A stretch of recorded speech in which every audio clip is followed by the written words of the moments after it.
Prince Harry and that so-called 4-book deal, we tell you the inside truth and what that really means.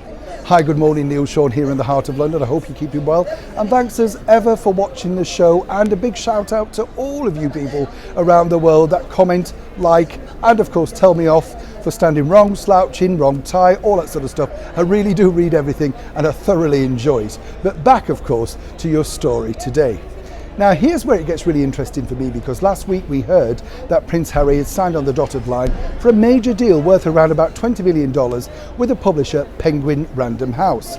Now what's interesting is a few days later it was revealed that in fact it wasn't just for 1 book but for 4 books. Well, that's actually not true, but we'll tell you the reason why. Now I don't know if you know how publishers work, but basically it's simply this.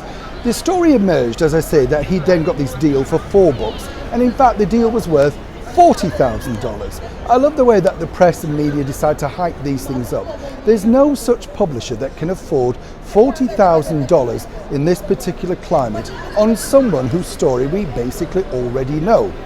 But here's as ever where it gets interesting, and we tell you the inside track.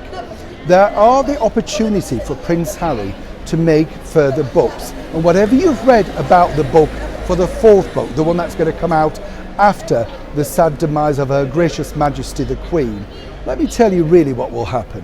If this first book does not sell within bookstores, syndication and through TV, and possibly a movie deal as well, then there will be no more books. We've seen this time and time again.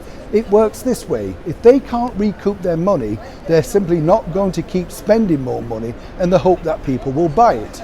So while it looks good for Prince Harry, who allegedly was at the heart of the negotiations from his mansion in California, no doubt taking a break from cleaning all those 11+ bathrooms, it isn't as good as he first thought. But what it is good, for him at least, is to raise his profile back again. But there's even more deals on the table relating to this particular book. And as ever, we will bring you that inside story first. Neil Sean in the heart of London.